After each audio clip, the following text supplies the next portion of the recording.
स्वामी श्री आधार चेतन जी महाराज, ऐसा नाम जिसको सुनने के बाद शरीर में रोमांच भर जाता है और सीना गर्व से चौड़ा होता है कि हम उस भारत के निवासी हैं और हमने अपनी उम्र के उस पड़ाव पर ऐसी शख्सियत को स्वयं देखा है जिन्होंने हमें रोज गौरवान्वित होने का अवसर प्रदान किया। और उनको आप सब बहुत अच्छे से जानते भी हैं। उत्तर प्रदेश का शायद ऐसा कोई कोना हो जहां युवा, बुजुर्ग या बच्चे स्वामी श्री आधार चेतन जी महाराज को न जानते हों।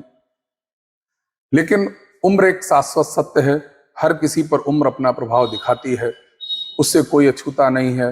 महाराज श्री जी भी उसी दौर से गुजर रहे हैं।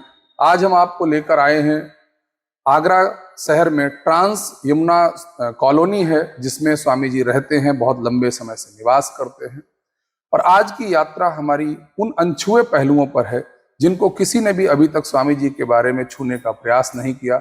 जिस किसी ने भी सुना है, जाना है, उसने उन स्वामी जी को जाना है जिनको शोहरत की बुलंदियों पर देखा। लेकिन आज हम स्वामी जी के जीवन के उस दौर की ओर चलेंगे जिस संघर्ष के बल पर उन्होंने हम सबको अपना गर्व से सीना चौड़ा करने का अवसर प्रदान किया है। और क्यों कोई स्वामी आधार चेतन जी महाराज जैसा दोबारा पैदा नहीं हो पाया और क्यों आगे हो नहीं पाएगा, आज यही वजह हम इस वीडियो में समझेंगे, जानेंगे कि आखिर ऐसा क्या है जो स्वामी जी में था और किसी और के पास नहीं था। क्योंकि स्वामी जी के बारे में जितना आप सब ने जाना है, उनके संगीत को सिर्फ जान पाया है, लेकिन स्वामी जी के इस संगीत के पीछे एक बहुत बड़ा युद्ध छिपा हुआ है जिसके साथ वो लड़े हैं और उन्होंने उसके साथ काम किया है। तो आप सबको जैसी जानकारी होगी, समझते होंगे, स्वामी जी का एक छोटा सा गांव है नगला खुर्दन, जो मैनपुरी डिस्ट्रिक्ट में शायद पड़ता है, और वहाँ स्वामी जी का उस छोटे से गांव में जन्म हुआ। मैं आपका समय ज़्यादा नहीं लूँगा, स्वामी जी के द्वारा ही उनके जीवन यात्रा को आज हम सुनेंगे, अनछुए पहलुओं को समझेंगे कि स्वामी जी इस सफ़र तक कैसे आए। महाराज श्री जी, पहले तो आपको सादर अभिवादन, प्रणाम। आप सब सुखी रहो। आपने हम सबको बहुत गौरवान्वित होने का मौका दिया है। लेकिन आज महाराज श्री जी हम आपके ही मुखारबिंद से जानना चाहते हैं, आपका जन्म उत्तर प्रदेश के किस जगह पर हुआ था? हमारा जन्म उत्तर प्रदेश में जो नाला खुर्दन है, थाना कुर्रा में, वहाँ हुआ। स्वामी जी, हम लोग जैसा सुनते हैं कि बचपन आपका बहुत संघर्ष से भरा था। जब आप बहुत बाल्यावस्था में थे, बताया तो यहाँ तक जाता है कि जब आप 8 या 9 वर्ष की अवस्था में थे, आपका घर छूट गया। और सुनने में ऐसा आता है कि आपके पिताजी असमय आपको छोड़ गए थे और वो अस्वस्थ रहते थे। हाँ, जो भी आपने सुना जी, बिल्कुल सच सुना, क्योंकि हमारा जन्म जो है ना बहुत ही विपरीत परिस्थितियों में हुआ। पिताजी ने जैसे कुछ है तैसे पालन पोषण किया। हमारी शिक्षा भी नहीं हो पाई जी, और परम पिता परमात्मा की शरण में पहुंच गए। पिताजी दुनिया से चल बसे, हम अनाथ हो गए। अनाथ होने के बाद में इधर उधर मजदूरी की। उस समय मैनपुरी में पावर हाउस था, तो वहां अल्लाह डालते थे जैसे कोयला भर के, तो उसमें रहे। उसके बाद में फिर वहां से निकले, फिर वहां से मजदूरी करने के लिए राजस्थान पहुंचे। तो राजस्थान में जाकर के मेहनत भी पड़ती थी। उस मेहनत से हम टूट गए थे, पेट भरता नहीं था। 8 घंटा फावड़ा चलाना, फिर वहां से चले आए। स्वामी जी, जैसा मैंने आपके बारे में जब अध्ययन किया तो ये पाया कि 8 या 9 वर्ष की अवस्था रही होगी आपकी लगभग, और उस अवस्था में आपका घर छूट गया। शायद आप 4 भाई थे। हाँ, 4 भाई थे और 2 बहनें थी। हाँ, 4 भाई, और उन 4 भाइयों के नाम स्वामी जी क्या थे? जो हमसे छोटे थे उनका नाम था राम अवतार जी, वो ड्राइवर थे। जी जी। तो आप सबसे बड़े हैं घर में? हाँ, और उनसे छोटे जो थे वो विक्रम सिंह, और उनसे छोटे थे बहुरन। जो बीए कर चुके थे। जी उसके बाद में उनकी भी मौत हो गई। जी। अभी आपके भाइयों में कौन कौन है? बस। आप ही हैं अभी, और 3 भाई अब इस दुनिया में नहीं। हाँ दोनों बहनें अभी आपकी हैं संसार में? हाँ है। दोनों बहनें वहीं कहीं पास में ही हैं? पास ही में है, एक उजागर में है जी जी। और और एक पुरही। तो बड़ी वाली शायद उरही में है, ना, वो उजागरपुर में है। उजागर। और छोटी वाली जो है, जो उपदेश जी हैं, जो आपके भांजे हैं, वो शायद छोटी बहन के बेटे हैं, ना, बड़ी बहन के बेटे हैं, बड़ी बहन के बेटे हैं। देखिए, जैसा अभी स्वामी जी बता रहे थे, आप समझें कि इतने बड़े सम्मान पाने के बाद, इतनी बड़ी परिस्थितियां पाने के बाद, स्वामी जी अपने उस दौर, उस बचपन को नहीं भुला पाए। और उन्होंने एक ही लाइन में इस बात को स्वीकार किया कि मेरी शिक्षा दीक्षा नहीं हो पाई। और जब जिस व्यक्ति की शिक्षा दीक्षा ना हुई हो और इस तरह के क्षेत्र में आना, आप संघर्ष का अंदाजा लगा सकते हैं कि स्वामी जी ने संघर्ष कैसे किया होता है। अब उसी संघर्ष के पड़ाव की तरफ लेकर चलते हैं। स्वामी जी, हमने ऐसा भी सुना है कि जब आप बचपन में गाते थे तो उस समय चूंकि कोई बहुत बड़े साउंड सिस्टम नहीं होते थे, नहीं, बिना साउंड सिस्टम के आपने गाना शुरू किया। हाँ, अपनी ही आवाज के दम पर आप गाते थे। हाँ। और एक बात मैंने ये भी सुनी कि आप बांसुरी बहुत अच्छी बजाते थे। बंसी बहुत अच्छी बजाते थे। आपने मेरे घर पर कथा में भी बजाई है। और लेकिन मैंने आपके बारे में ये सुना कि सबसे पहले आपने वाद्य यंत्र जो बजाना सीखा वो बांसुरी ही बजाना सीखा, आपने उसी से प्रारंभ किया। और सुनने में स्वामी जी ये भी आता है कि आप जब बचपन के दौर में थे तो आप सिर्फ घर से निकल गए थे साधना के लिए, आपका मन सिर्फ संगीत में लगता था और कोई चीजें आपको अच्छी नहीं लगती थी। तो आपने याचक के तौर पर भी जीवन जिया है। बहुत समय तक आपको गांव छूट गया, पारिवारिक परिस्थितियां थी, चाचा ताऊ लोग, कुछ ऐसा पारिवारिक विवाद कुछ था या कोई बातें सुनने में आती हैं, आपका घर छूटा। और घर छूटने के बाद फिर आप जहां भी समय मिल जाता था वहीं गाते थे, वहीं रुक जाते थे। ये सच है? हाँ। जहां भी आपको मौका मिला, जहां आपने संगीत यात्रा चल रही थी, वहीं आप विश्राम कर लेते? 2 रोटियां वहां मिल गई। जी जी। बस आवाज में दर्द था उस समय। जी जी जी जी। आप यहाँ ध्यान से इस बात को सुन सकते हैं कि कोई, मैंने पहले ही बात कही कि कोई दूसरा स्वामी आधार चेतन क्यों नहीं बन सकता और क्यों नहीं बन पाएगा। वो इसलिए मैं ये बात कहना चाहता हूं कि बिना भोजन की परवाह किए, बिना घर की परवाह किए, बिना सुख की परवाह किए, आज के दौर में कितने लोग हैं जो ऐसा त्याग करने के लिए बैठे हैं, जो स्वामी जी के स्तर का त्याग कर सकें, भूखे रह सकें, प्यासे रह सकें, लेकिन अपनी साधना को ना रुकने दें। और इससे बड़ी बात, स्वामी जी ने अपनी साधना उसी समय नहीं रोक दी कि जब कुछ थोड़ी थोड़ी पहचान बनने लगी। सुना तो मैंने ये भी है कि स्वामी जी के पास पहले साइकिल भी नहीं होती थी, फिर गायन करने के बाद एक साइकिल, फिर आपने 60 रुपए की आपने साइकिल ली। और उसके बाद फिर जो आप छोटे थोड़े पास के गांवों तक जाते थे, फिर उसके और दूर के गांवों तक पहुंचने लगे। स्वामी जी, जीवन में आपके ये बदलाव कैसे आया कि बांसुरी से फिर आप हारमोनियम की तरफ बढ़ गए? पहले बंसी हमने बजाई जी, वो बंसी हमारी अरिष्ट हो गई जी, किसी थाने में जी जी, पकड़ गई जी जी, और वो बंसी थाने में रख दी गई। जी जी। अब हमने हारमोनियम सोचा, हारमोनियम बजाएं जी। तो हम हारमोनियम का अभ्यास करने लगे जी। और धीरे धीरे जी उस हारमोनियम पर हम गाने लगे।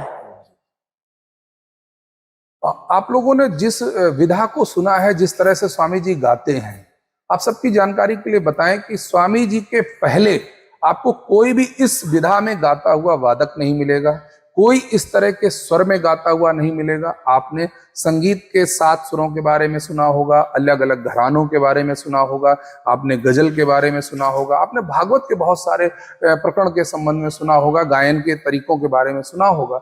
लेकिन स्वामी जी ने जिस लय और ताल के साथ गाना शुरू किया, वो इससे पहले कहीं भी देखने में नजर नहीं आता है। और ये परिणाम है स्वामी जी के निरंतर अभ्यास का, हारमोनियम के साथ लगातार निरंतर अभ्यास करते रहना, संगीत को निखारना। और एक बात आप समझ लें, भगवान कृष्ण के जीवन में एक बहुत प्रिय वाद्य यंत्र था और उस वाद्य यंत्र का नाम है बांसुरी। बांसुरी भगवान श्री कृष्ण बजाते थे और जब वृंदावन छोड़ के जा रहे थे तो राधा रानी ने कृष्ण से कहा कि कन्हैया तुम हमें ब्रज में छोड़कर जा रहे हो तो किसके सहारे छोड़कर जाओगे। तो कृष्ण ने जाते समय अपनी काली कमरिया और जो अपनी अतिप्रिय बांसुरी थी दोनों छोड़ दी थी, त्याग दी थी, दोनों राधा रानी को दे दी थी और दोनों को छोड़कर चले गए। और अगर आप भागवत का अध्ययन करें और भगवान कृष्ण के जीवन का अध्ययन करें तो भगवान कृष्ण ने दोबारा फिर कभी बांसुरी नहीं बजाई है। सिर्फ उस अंतिम क्षण में जब राधा रानी ने प्राण त्यागे हैं उस समय को छोड़कर राधा रानी के लिए ही बांसुरी छोड़ दी और अंत में भी राधा रानी के लिए बजाई। तो स्वामी जी की बांसुरी जब एक बार छूट गई उसके बाद फिर बांसुरी छोड़कर स्वामी जी हारमोनियम बजाने की ओर निकले हैं। लेकिन ये यात्रा जितने कम शब्दों में और जितने कम समय में हम आपको बताएंगे ये उतनी छोटी यात्रा नहीं है। ये यात्रा लगभग 77 या 72 वर्षों की यात्रा होगी। 77 वर्ष, लगभग 77 ईयर्स की ये यात्रा है और हम आपको 77 मिनट में पूरी कैसे बता पाएंगे, लेकिन कोशिश करेंगे सभी पहलुओं को छूने की। स्वामी जी जब आप बचपन में थे तो मैंने यहाँ तक भी सुना है कि जो पहले मजदूरी का कार्य होता था, धान लगाने का काम होता था और वो आप धान लगाने का कार्य करते थे और शायद उस समय मजदूरी 1 रुपए हुआ, 1 रुपए होती थी। और यहाँ तक भी मैंने सुना है और हमारे घर पर कथा हो रही थी, स्वामी जी ने अपने जीवन की लीला भी सुनाई थी, उस कथा में भी बताया था कि वो 1 रुपए की मजदूरी तो मिलती थी लेकिन जब धूप में धान लगाते थे तो नीचे से पानी गर्म होता था और उस गर्म पानी में जब काम करते थे तो शाम को आंखें साथ छोड़ जाती थी। तो उस समय 20 या 25 पैसे का कोई ट्यूब आता था, वो ट्यूब आंखों में डालते थे लोग, उसको गल्ला का ट्यूब या कुछ ऐसे कहते हैं, वो सब डाल करके लोग जीवन चलाते थे। तो स्वामी जी ने वो दौर भी देखा है। जिन लोगों ने स्वामी जी को स्कॉर्पियो या सफारी पर बैठे हुए देखा हो, जिन लोगों ने स्वामी जी को बहुत भव्य पंडाल में बैठे हुए देखा हो, उन लोगों की जानकारी के लिए मैं बताना चाहता हूं कि स्वामी जी बिना मंच के गाए हैं, बिना किसी साउंड सिस्टम के गाते थे। और आप लोगों को और जानकर आश्चर्य होगा, जब स्वामी जी ने गायन प्रारंभ किया तो उस समय कोई भी प्रकाश की व्यवस्था नहीं होती थी। तो बताते हैं कि उस समय फिर गांव में जहां चौपाल सा होता था, लोग बैठते थे, वहां कुछ कंडे जला लिए जाते थे, उसकी रोशनी रहती थी और गांव के लोग बैठते थे और आप वहां गाते थे। क्या ये संघर्ष करने का सामर्थ्य किसी व्यक्ति में है? क्या कोई व्यक्ति इस स्तर का संघर्ष कर सकता है कि वो इस तरह की परिस्थितियों से होकर के गुजरा हो? स्वामी जी उसके बाद बताया जाता है कि करहल में एक दर्शन सिंह का भट्ठा था। आप जीवन के एक ऐसे दौर में थे जब आपके पास भोजन नहीं था, तो शायद किसी से आपने बाजरे का कुछ आटा कहीं से मिला था और फिर आपने उसी भट्टे पर जाकर के रोटियां भी सेकी थी और भोजन किया है और फिर वहां से फिर आगे की यात्रा आपकी प्रारंभ होती। क्या दर्शन सिंह के भट्टे से संबंधित ये बात सही है? बिल्कुल सही है। और सब्जी थी, जी जी जी, तो हमने सब्जी मांगी, जी जी जी, हमें सब्जी नहीं दी। जी जी जी, फिर हमने लोटा में पानी था, जी जी, फिर रोटी हम सूखी पानी के साथ, पानी के साथ। क्या आपके अंदर इतना सामर्थ्य है कि आप अपने लक्ष्य को पाने के लिए आप इतनी कुर्बानी और इतना बलिदान दे सकते हैं? स्वामी आधार चैतन्य जी महाराज के जीवन पर कोई भी टिप्पणी की जा सकती है, भला बुरा कहा जा सकता है, ये आपका अधिकार है, विवेक है, आपकी इच्छा है कि आप उनसे सहमत हैं या असहमत हैं, आप उनके साथ खड़े होना चाहते हैं या उनसे दूर खड़े होना चाहते हैं। दुनिया का कोई भी व्यक्ति हो जब यात्रा प्रारंभ करता है तो कुछ ऐसी चीजें भी हो जाती हैं जो लोगों को पसंद नहीं आ सकती, लोगों के मन की नहीं हो सकती, लेकिन उन सब चीजों को छोड़कर अगर आप अच्छाइयों पर जाएंगे तो आपको महाराज श्री जी से अति प्रेम हो जाएगा। आप उनको अपने गर्व की तौर पर देखते हैं। न जाने हमने कितने ट्रक आज भी देखते हैं जिन ट्रकों में बड़े गर्व से वो कैसेट बजती है, काली दहलीला की धुन बज रही होती है, सुनाई दे रही होती है, और स्वामी जी ने इन सब साहित्य को संजोया है। आज हम आपको दूसरी दिशा में ले चल रहे हैं। आप लोगों को जानकारी होनी चाहिए कि स्वामी जी ने जो साहित्य गाया है वो किसी एक पुस्तक में नहीं मिल सकता है, किसी एक पुस्तक का साहित्य नहीं है। स्वामी जी ये साहित्य जब आप सृजित कर रहे थे तो आपने बहुत अलग अलग लेखकों को सृजित किया होगा, अलग अलग लेखकों से जो बहुत उपयोगी बातें थी उनको निकाल करके फिर एक जगह फिरोना, और इतना अच्छा आपने फिरो दिया कि उससे अच्छा कुछ लगता ही नहीं है। लोग बहुत गाने की कोशिश करते हैं लेकिन उससे अच्छा कुछ नहीं गा पाते। इतना आप अध्ययन करते थे उस समय। यानी जिस कवि की कल्पना हमने पढ़ी जी जी तो वो कल्पना हमारे हृदय को छू जाती थी। जी फिर उसके सामने मुझे कुछ अच्छा नहीं लगता, जी सर, कुछ भी। जी सर। बस वो ही धुन मेरे ऊपर सवार थी उस महान पुरुषों की, और तो उसका उसी धुन में हम लीन होकर अपने को ऐसे छोड़ देते थे मानो यही मेरा सर्वस्व। तभी आप नई नई धुनें निकाल पाते थे, नई नई चीजें जो उस राग में, उस चीजों में जुड़ी हुई होती थी। हाँ, तो स्वामी जी, जब आपने फिर संगीत वादन शुरू किया, तो पहले सुनते हैं कि कोई और ढोलक वादक आपके, वैसे तो आप सबने नारद जी को स्वामी जी के साथ देखा होगा, सुना होगा, और नारद जी बहुत बेहतरीन ढोलक बजाते थे, इसमें कोई दो राय नहीं है। स्वामी जी और नारद जी की अतुलनीय जोड़ी थी। और आप लोगों को ये भी बताएं कि नारद जी को बहुत लोगों ने प्रलोभन देने की कोशिश की, बहुत लोगों ने चाहा कि नारद जी स्वामी जी को छोड़ जाएं, तो नारद जी एक बात कहते थे सदैव कि या तो स्वामी जी संसार छोड़ जाएंगे तो मैं छोड़ सकता हूं, या मेरा शरीर संसार को छोड़ जाएगा तभी ये जोड़ी टूट सकती है। इतना अतुलनीय प्रेम था। स्वामी जी, नारद जी के बारे में हम जानना चाहते हैं। नारद जी से पहले कोई और वादक आपके साथ थे? वादक था, जी जी। लेकिन नारद जी से मुलाकात कब लेकिन कैसे हुई? नारद से अचानक मुलाकात हुई। एक जगह प्रोग्राम हो रहा था तो नारद आके अपनी तरफ से बैठ गया जी जी जी जी ढोलक पे, जी जी जी तो उसकी ढोलक को लगी जी जी टाँची, जी जी उसने मुझे मोह लिया। जी जी जी। फिर हमने नारद को अपने से अलग नहीं किया। कभी नहीं आपने दूर होने दिया, और नारद ने भी कभी आपसे दूर जाने की इच्छा भी नहीं की। नहीं, कभी भी नारद ने नहीं। आपसे दूर जाने की कोई इच्छा नहीं। जीवन में नहीं की नहीं। कि आपसे वो दूर चले जाएं। तो स्वामी जी, नारद के साथ आपको शुरुआती दौर में कुछ चीजें एडजस्ट करनी पड़ी, या नारद में कुछ ऐसा अद्भुत था पहले से ही? पहले से भी था लेकिन कुछ आपने सुधार भी कराया? सुधार किया। जी जी जी। तो जैसा स्वामी जी, आपको तो पता ही, आपसे बड़ा दुख किसी के जीवन में क्या होगा कि नारद जी अब इस दुनिया में नहीं है। नहीं, तो स्वामी जी, कभी याद और चीजें प्रभावित करती हैं नारद जी की? अकेले में बैठ के रो लेते। जिस व्यक्ति ने श्वास श्वास पर साथ निभाया हो, आज वो व्यक्ति आपके साथ नहीं, कष्ट होता है। लेकिन उस व्यक्ति ने आपको इस मुकाम तक आने में बहुत सहयोग किया। भगवान नारद जी की आत्मा को शांति प्रदान करें। और निश्चित सी बात है, जिसका आत्मीय लगाव होता है, जैसा आप देख पा रहे हैं, स्वामी जी की आंखों से अश्रुधारा ये बता रही है कि नारद जी स्वामी जी के लिए क्या थे। शायद शब्द अब थोड़े कम रह जाएंगे, कम पड़ जाएंगे।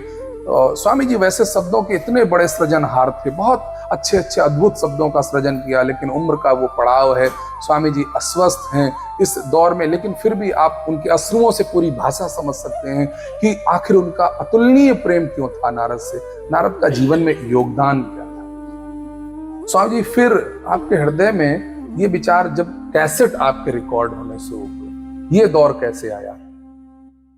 अचानक फिर हम कुराबली पहुंचे जी तो वह रामशरण राठौर, जी अभिलाष राठौर, ये लोग थे जी जो वहां टैप वगैरह संभालते थे। जी जी। पहले टैप पे हमने भरो। अच्छा, ये उनको बनाने का काम करते थे? हाँ, जी जी। उसके बाद में फिर धीरे धीरे क्रम बढ़ता चला गया। जी जी जी।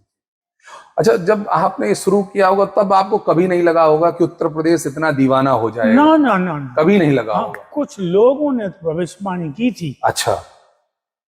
एक दिन ये आदमी जो है ना, जी जाके पीछे दुनिया होगी। जी जी जी लेकिन मैंने उस बात पर गौर नहीं किया। जी जी। इसकी कल्पना बिल्कुल नहीं थी कि इतना संसार हमें प्रेम देगा, और नहीं। लोगों ने बहुत प्रेम दिया। यहाँ तक कि आपके जो गायन है, ये विद्या मैंने बॉलीवुड जो कहते हैं, जो फिल्में कहते हैं, उन फिल्मों में भी मैंने आपका संगीत बजते हुए देखा। और फिल्म का नाम है पान सिंह तोमर। पान सिंह तोमर नाम की जो फिल्म आई है, उसमें आपका संगीत बज रहा है। तो ये एक आपको कभी गौरवान्वित करता है कि यहाँ तक चीजें चली गई, या सिर्फ आप अपना काम करते रहे और चीजें बढ़ती रही? हम अपना काम करते रहे। कभी ये इन चीजों में नहीं पड़े कि क्या बढ़ रहा है क्या घट रहा है? हाँ ना। स्वामी जी, फिर प्रसिद्धि का वो दौर आया जब आप कथा कहने जाते थे जिस क्षेत्र में, उस क्षेत्र में एक तरह से कर्फ्यू जैसी स्थिति बनी। पागल हो जाता था आदमी। स्वामी जी का नाम सुनते ही लोगों की इतनी अद्भुत भीड़।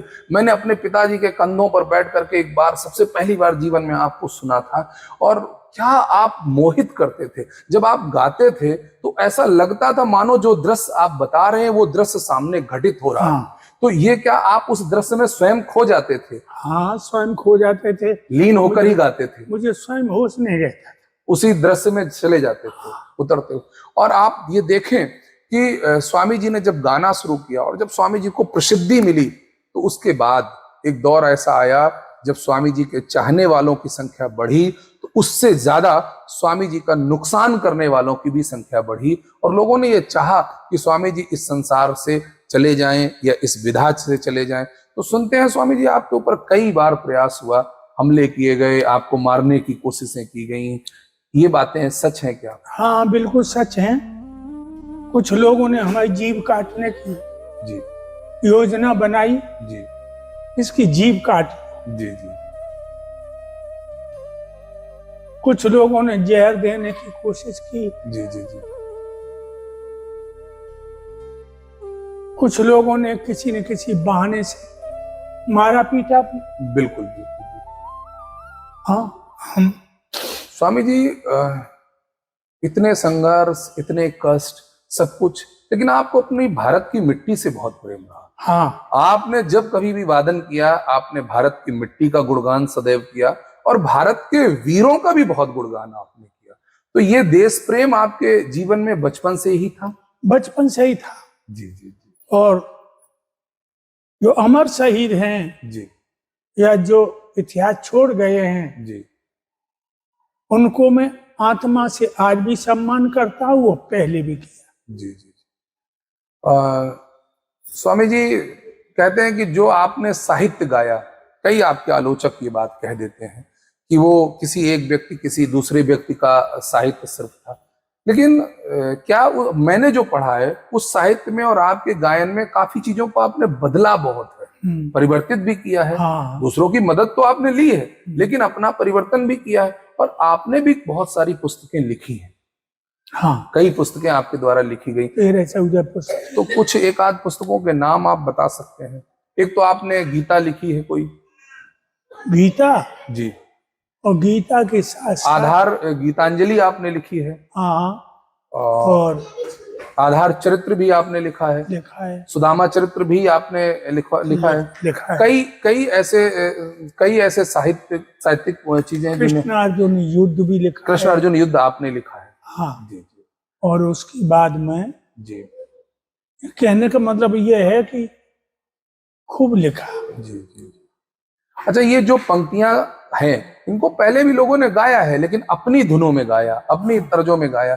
आप जब ये धुनें बनाते थे तो आपको प्रेरणा कहाँ से मिलती थी कि प्रेरणा मुझे तो ये गॉड गिफ्ट अंतर्मन से ही आती थी? कहीं भी उंगली रखी आपने? और आपकी याददाश्त बहुत अद्भुत है। आपने इतनी सारी साहित्यिक घटनाएं और सब मुंह जबानी याद है। कभी आप व्यासपीठ पर बैठ करके कभी भी आप श्रीमद् भागवत या अन्य ग्रंथों का कोई सहारा नहीं लेते।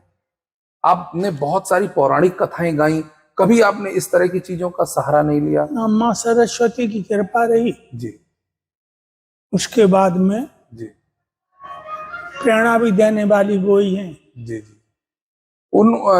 ये कहा जाए कि बहुत से लोग आपको शारदा नंदन भी कहते हैं, कि स्वामी जी जो है वो शारदा नंदन है, माँ सरस्वती के पुत्र हैं, आपके कंठ पर सरस्वती विराजमान है। और आप जब वार्ता में बैठते हैं तो आपकी भाषा और गला दूसरी तरह का होता है, लेकिन हाँ। जैसे ही आप व्यासपीठ पर पहुंचते हैं तो बिल्कुल एक अद्भुत स्वरूप आपका हो जाता है। आपके शब्दकोश, आपकी भाषा, सब कुछ बदल जाता है। तो उस समय कोई आपको ऊर्जा का एहसास होता है क्या जब आप व्यासपीठ पर बैठते हैं, अपने प्रभु का ध्यान करते हैं, स्मरण करते हैं, तो एक तरह की आपको कोई ऊर्जा महसूस होती है? परमपिता परमात्मा की जी जी वही ऊर्जा, जी वही शक्ति जी स्वामी जी बहुत सारे आपके शिष्य हो गए हैं और उनमें से दो बड़े शिष्य आपके हुए, उनका बड़ा दुनिया नाम जानती है और हम सबका दुर्भाग्य है कि आज वो दोनों ही लोग इस संसार में नहीं हैं। सुरजन चेतन जी महाराज और स्वर्गीय श्री ब्रजेश चेतन जी, और वो दोनों लोग इस संसार में अब नहीं हैं। इन लोगों से मुलाकात कैसी रही? छोटे पर से ही मुलाकात इनसे रही और ये लोग, इन्होंने जीवन के साथ भी आपका निभाया। हमारे पीछे पीछे जी जी जी, आपका अनुसरण करते रहे। हाँ। और आपने आशीर्वाद दिया और उस पर उन्होंने मेहनत भी की। हाँ। और इसलिए आज उनको भी दुनिया नाम से जानती है, उनका भी सम्मान है और उनके साथ साथ आपका भी सम्मान होता है। महाराज जी, जिस उम्र के आप पड़ाव पर हैं, कुछ लगता है कि कुछ गाने को छूट गया, कुछ गा नहीं पाए, कुछ साहित्य और ऐसा गा जाते जो आगे आने वाली पीढ़ियां उससे प्रेरणा लेती रहती? हाँ, लगता है भी। ये उत्कंठा हमारे हृदय में है। जी जी, कि मैंने कुछ छोड़ दिया। अच्छा, तो वो किसी को उसको सौंपेंगे भविष्य में, या फिर जो ले पाए वो करता रहे, इस तरह से? वैसे कोई ग्राहक नहीं नजर आ रहा है, यानी पात्र व्यक्ति कोई नहीं आ रहा है आपके शब्दों में। हाँ। इस बात से निराशा है कि, और देखिए स्वामी जी को निराशा हो भी क्यों ना, स्वामी जी का पात्र बनने के लिए आपके अंदर वैसा ही संघर्ष होना चाहिए, वैसा ही त्याग होना चाहिए, और आपको बहुत अध्ययन करना पड़ेगा। और जब आप अध्ययन की एक पराकाष्ठा पार कर देंगे तभी शायद आप पात्रता की श्रेणी पर आ पाएंगे। और स्वामी जी कुछ ऐसी चीजें बता पाएंगे जिनको आपको लगता हो कि ये अगर हम गा लेते तो समाज में और तेजी से सुधार होता है? हाँ, एक तो हरियाणा की रागनी।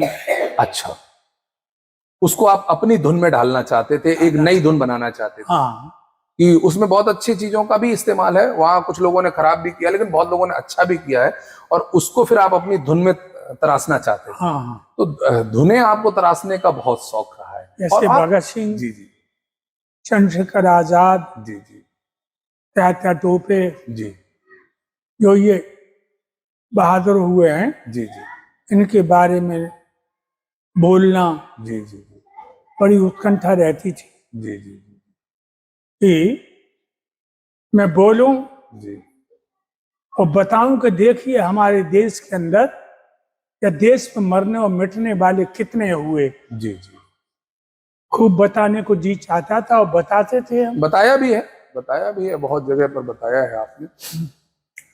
स्वामी जी, आने वाली युवा पीढ़ी, दो तरह की युवा पीढ़ी, एक वो युवा पीढ़ी जो आपके बाद आपके ही क्षेत्र में आना चाहेगी, दूसरी वो युवा पीढ़ी जो आपके क्षेत्र में तो नहीं आएगी लेकिन आपको सुनेगी बहुत, क्योंकि कुछ लोगों ने योगदान कर दिया। तो आप आजकल डिजिटल मीडिया पर आपके कैसेट्स हैं और आज भी लाखों लोग आपकी क्लिप को सुनते हैं। आज भी लोगों को बड़ी बेसब्री से इंतजार है इस बात का कि स्वामी जी की कोई सूचना मिल जाए, कोई खबर मिल जाए, कहीं से कोई उनकी गाई हुई चीज मिल जाए।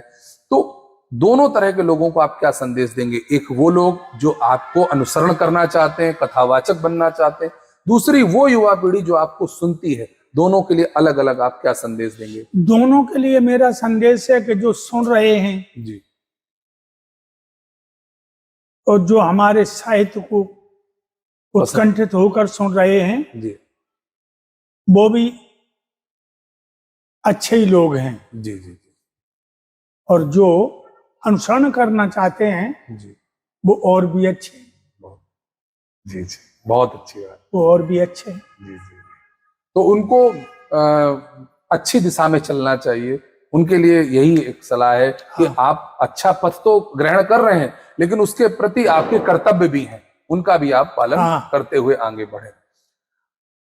स्वामी जी, आपका पारिवारिक जीवन संसार को पता है, सभी लोग जानते हैं, आपका परिवार है, उस परिवार में आपके 2 बच्चे हैं, 3 बच्चे हैं और 2 पत्नियां हैं, और इसके विषय में भी लोगों में भ्रांतियां हैं अलग अलग तरह की, और लोग कई बार उसको इस दृष्टिकोण से देखते हैं। मैं ये बात इसलिए स्वामी जी कह देना चाहता हूं कि बहुत सारे लोग सवाल उठाते हैं, और उनकी जानकारी के लिए बताऊं कि स्वामी जी ने जो संबंध किए वो दोनों ही लोग सगी बहनें हैं, और कुछ एक ऐसी परिस्थितियां बन गई और जिन परिस्थितियों के कारण ये चीजें हैं, लेकिन इसको कभी भी परिहास और मजाक का विषय लोग बनाने लगते हैं। ऐसा नहीं करना चाहिए। स्वामी जी, आपके 3 पुत्र हैं, बड़े बेटे माधव हैं, और उनसे छोटे विजय हैं और सबसे छोटे बेटे अश्वनी हैं। अश्वनी भी जो है छोटे बेटे आपके हैं, जो वो डिजिटल प्लेटफॉर्म पर वो भी रहते हैं, वो भी काफी पॉपुलर हैं, उनके भी लाखों में फैन फॉलोइंग है। और 2 बेटे जो आपके हैं वो आपकी पृष्ठभूमि से ही है। स्वामी जी, बच्चों को कभी इस क्षेत्र में लाने के विषय में प्रयास नहीं किया? नहीं किया, क्योंकि उनके अंदर वो ऊर्जा हमें नजर नहीं आई, क्योंकि आपका बहुत बड़ा ऑरा था, नाम था, और उस स्तर पर जो खड़ा हो सकता। ये देखिए, बहुत से लोग क्या करते हैं कि अपने बाद अपनी विरासत किसी को भी सौंपने की जगह अपने बच्चों को भी सौंप देते हैं। लेकिन स्वामी जी ने संगीत की विशारद में पात्रता का बहुत ध्यान रखा। जिन लोगों में संघर्ष और परिश्रम था उनको ही उन्होंने अपने पास आने दिया। उसमें से भी बहुत से लोग असफल हो गए, बहुत कम लोग हैं जो सफल हो पाए। और स्वामी जी चाहते तो अपने बच्चों को ऐसे ही कुछ भी दे सकते थे, लेकिन उन्होंने अपने बच्चों को भी पात्र और अपात्र की दृष्टि से रखा। इसलिए हर चीज हर किसी को नहीं दी जा सकती, लेकिन हमें भी गर्व का अनुभव होता यदि स्वामी जी के बाद उनके कोई भी बेटे इस विधा में आगे बैठते। ये तो समय ही बताएगा कि कौन इस विधा में आगे आएगा। स्वामी जी, मेरा आपसे जुड़ाव बहुत समय से है। मेरे तो बाल्यकाल से, जब मैं छोटा था, चूंकि आप मुझसे तो उम्र में बड़े बहुत हैं, तो मेरे बहुत बाल्यकाल से था आपसे जुड़ाव। और मैंने बहुत बहुत छोटी उम्र में, बहुत अल्पायु में आपकी पहली बार श्रीमद् भागवत कथा कराई थी। तो उस समय तो मैं बिल्कुल इस लायक भी नहीं था। आप उस समय आगरा नए नए ही उस दौर में आए थे।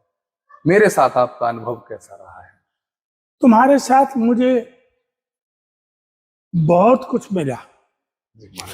पहले तो ये मिला, ऐसे नौजवान परमात्मा में आस्था बहुत कम रखते हैं, लेकिन हमारे नरेंद्र यादव ने हमें प्रेरणा भी दी और हमारे साथ साथ समाज को दिशा भी दी। इसलिए मुझे तुम्हारे ऊपर बहुत बड़ा गर्व है, बहुत बड़ा अभिमान है। ऐसे नौजवानों की देश को आपका स्नेह सदैव रहा, आशीर्वाद रहा।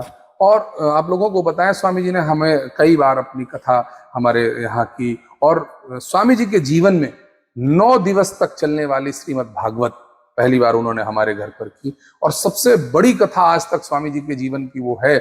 और बहुत जल्द वो सारे वीडियो क्रमशः अब आपको YouTube पर देखने के लिए मिलेंगे।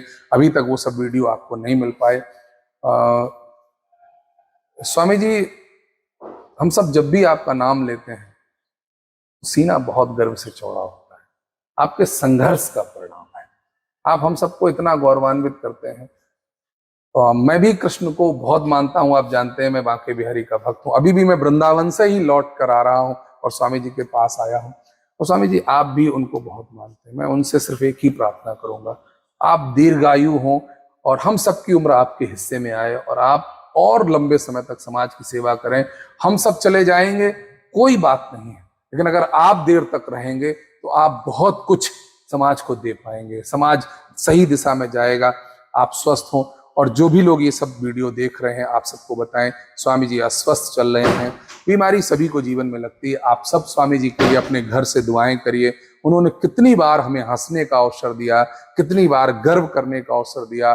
समाज में आपको सबको कितना सम्मान आज मिलता है उनकी वजह से। कितने लोगों को कथावाचक बनाया है। और सभी लोगों से मेरा निवेदन है कि आप सब लोग स्वामी जी से कोई बैर और द्वेष भाव रखे बिना स्वामी जी से मिलिए, उनका आशीर्वाद प्राप्त करिए। स्वामी जी को भी अपने लोगों से मिलकर के गौरव का अनुभव होगा। ये सब मेरे लोग हैं जिनके लिए मैं समाज से लड़ता रहा।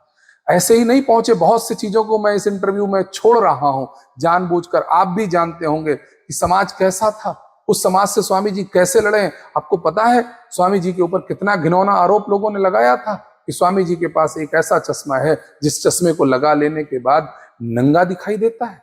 आप सोचिए, स्वामी जी के ऊपर ये आरोप आज के 30 साल पहले लगा था, और एक्सरे मशीन अब आई हैं। अगर आप लोगों ने एक्सरे मशीनों को भी देखा हो तो उसमें व्यक्ति की हड्डियां दिखाई देती हैं, मांस नहीं दिखता है। लेकिन मांस के प्रेमियों ने, मांस में लोभित व्यक्तियों ने स्वामी जी के ऊपर घृणित आरोप लगाए, और स्वामी जी उसके बाद भी मौन रहे, शांत बैठे रहे। ये वही चश्मा है जो आंखों में लगाए हुए हैं, ट्रांसपेरेंट चश्मा है, आसपास आपको बाहर दिखता होगा। और मेरे भागवत प्रेमियों, जिन लोगों को स्वामी जी से प्रेम है, उनको एक बात और बताऊं। बहुत से लोगों ने कहा कि स्वामी जी की एक आंख नहीं है। आज आपने दोनों आंखों से आंसू गिरते हुए देखे होंगे। इस वीडियो में ही इस बात का सबूत है। और स्वामी जी कोई काला चश्मा लगा करके नहीं बैठे हैं, आज सफेद चश्मे में बैठे, आंखों से बहते हुए अश्रु ये बात बता रहे हैं कि स्वामी जी को गिराने के न जाने कितने प्रयास हुए हैं।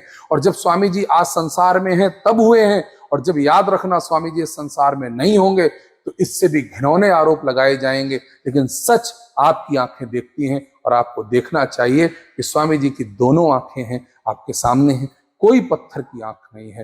लेकिन फिर भी आपके गर्व को, आपके गौरव को लोगों ने गिराने की कोशिश की। और मेरे प्रेमियों, आप उसी जाल में फंसते रहे और आप स्वामी जी की आलोचनाओं में पड़ते रहे। आपने किसी को सच दिखाने का प्रयास नहीं किया। आज आपके सामने सच मैंने लाने की एक चेष्टा की। ईश्वर की कृपा रही तो बहुत जल्द स्वामी जी का इन सब चीजों पर और विस्तार पूर्वक इंटरव्यू होगा। क्योंकि स्वामी जी अस्वस्थ हैं, उनको बैठने में बहुत ज्यादा दिक्कत है।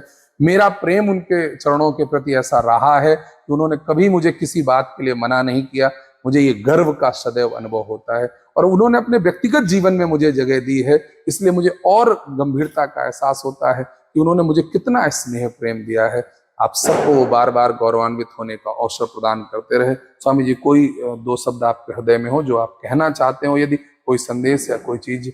बस परमपिता परमात्मा से एक ही निवेदन है कि मेरे समाज को दिशा दी जाए और धर्म पर चल करके हमारे आने वाली पीढ़ी उस परमपिता परमात्मा की सत्ता को मानते हुए हमेशा दूसरों का सम्मान करे और बुजुर्गों का आशीर्वाद लेता रहे। कि आने वाली पीढ़ी, बस इससे यही उम्मीद है, परमपिता परमात्मा हमारी आने वाली पीढ़ी को समाज में प्रेरणा दे।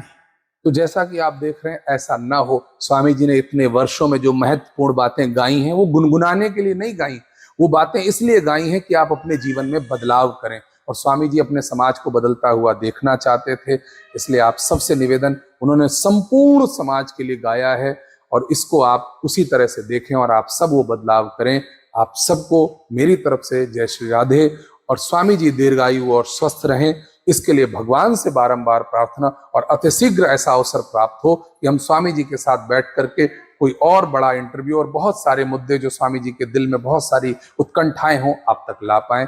आप सबने ध्यानपूर्वक सुना, देखा, इसके लिए आप सब